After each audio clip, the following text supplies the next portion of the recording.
Bon, donc vous vous souvenez, tout à l'heure, on a calculé des modes. La question maintenant est de savoir, est-ce que vous comprenez bien ce qui va être nécessaire de spécifier quand on veut calculer des modes. Donc ça, c'est résumé dans l'onglet des propriétés, enfin dans la fenêtre des propriétés du modèle.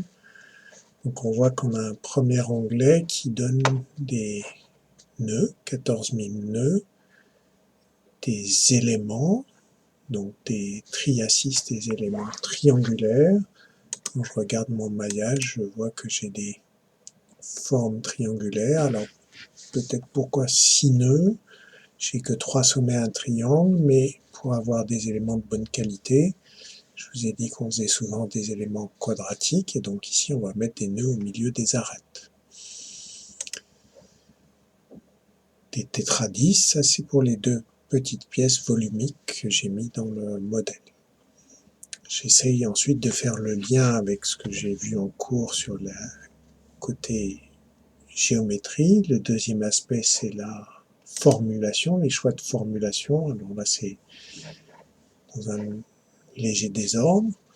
Donc les choix de formulation, on dit d'abord des coques. Donc les coques, c'est quand c'est courbe, et les plaques, quand c'est plat.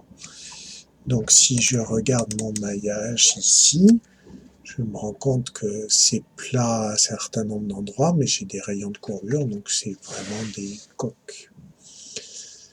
Donc, pourquoi est-ce que j'ai besoin, je regarde un petit peu les valeurs non nulles, ici je vois un Z0, un offset, et puis une épaisseur. Donc on peut se poser la question de pourquoi j'ai besoin d'une épaisseur pour les coques, c'est pour définir le volume. Quand vous avez fait l'année dernière les poutres, vous aviez défini une section de poutre et puis une longueur de poutre. Maintenant, vous êtes en train de faire des coques, et donc vous allez avoir l'épaisseur de la coque.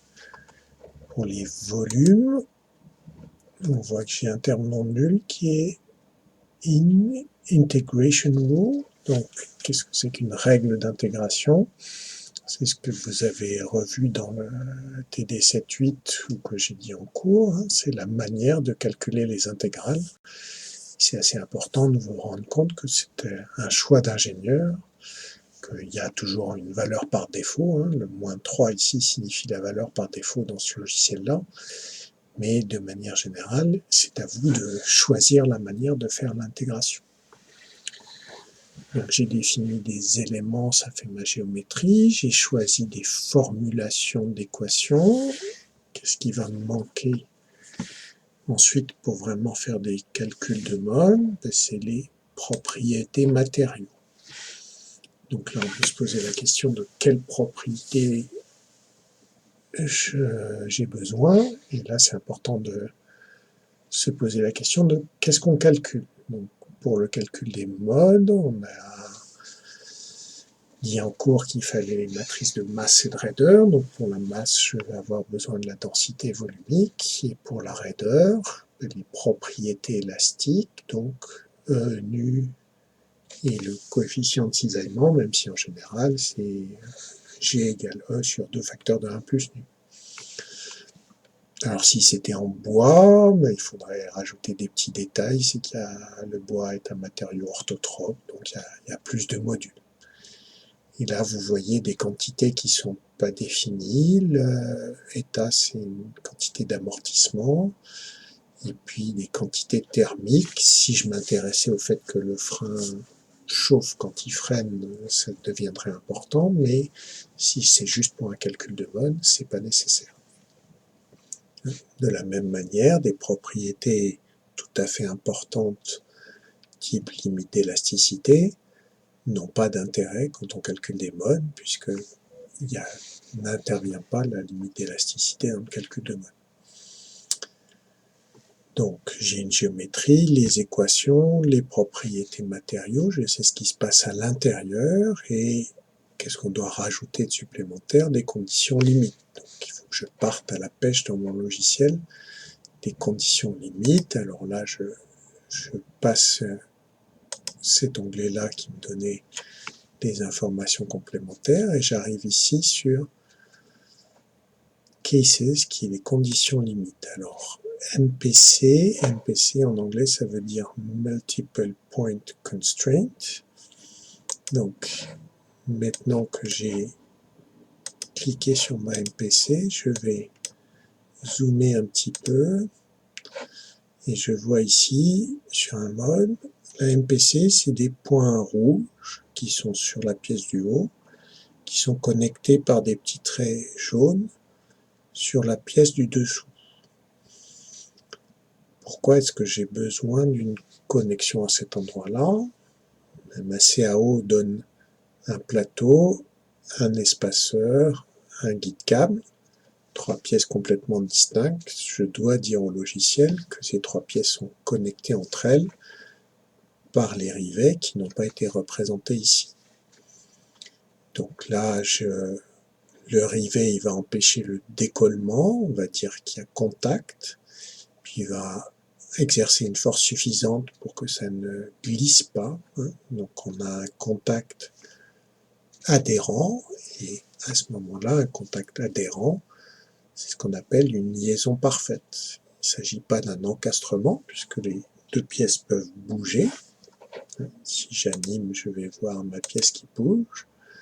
Par contre, j'ai pas de mouvement relatif entre les 2 pièces.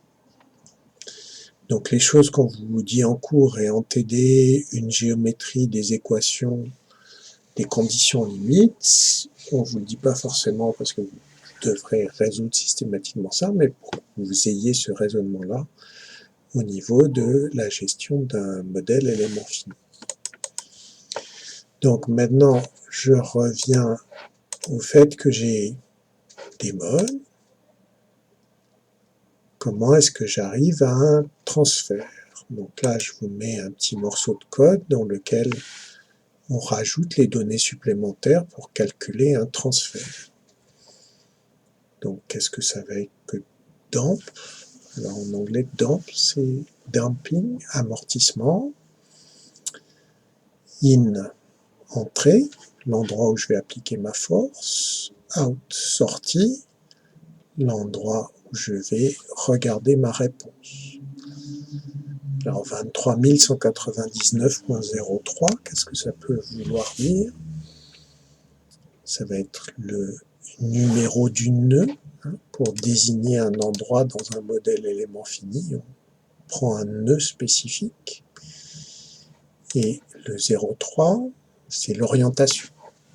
Je vais ici regarder une orientation suivant Z.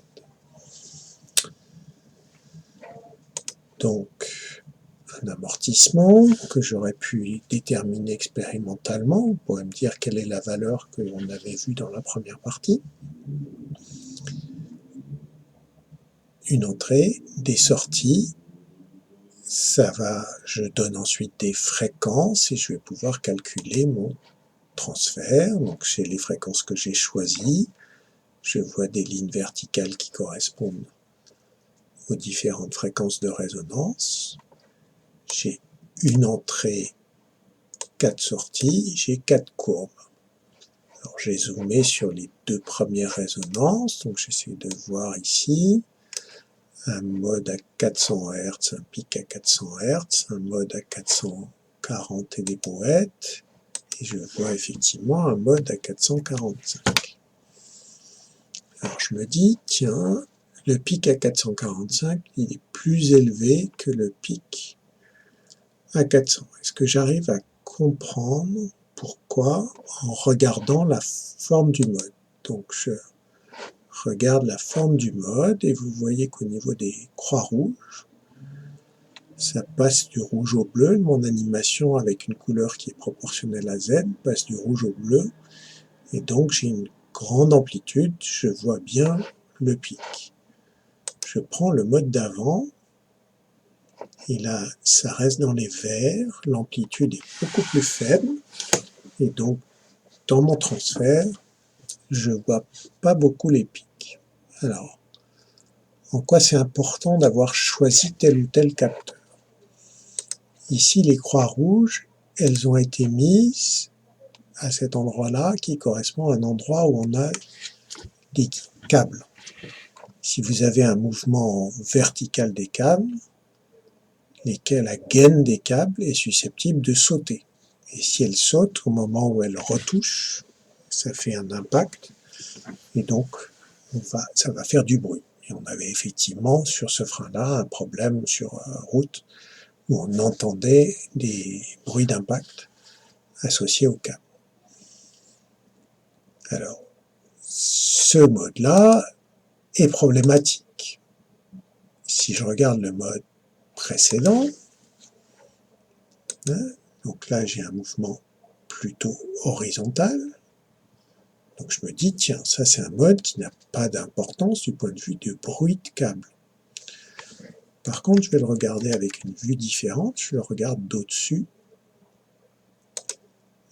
Et à ce moment-là, j'ai mes câbles qui sont dans le creux ici, et j'ai un mouvement, plus ou moins, de translation horizontale du dit câble sur ça. Si je suis l'ingénieur qui s'intéresse au fait que les câbles ils sont dans une gaine, en quoi est-ce que ça va être problématique d'avoir cette translation? Ça va être problématique sur l'usure de la gaine. Donc on voit que une fois qu'on a calculé les modes, ça ne dit pas grand-chose encore sur la nature de ce qui est problématique ou pas en vibration.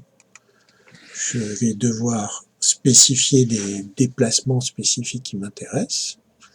Ici, le mouvement horizontal ou le mouvement vertical de la gaine. Et à ce moment-là, j'aurai un classement des modes qui sont plus ou moins importants. Le deuxième mode est beaucoup plus important sur l'impact que le premier. Si je regarde, je me dis, tiens, le mode en fait le plus important, il est un peu au-dessus de 1750, donc je vais aller voir si je comprends ça. Et je me dis, ah oui, c'est une flexion du guide câble, et donc effectivement, ça va être le mode le plus fondamental pour la flexion du guide câble. Donc là, j'ai fait un lien entre la vue fréquentielle et la vue spatiale des modes.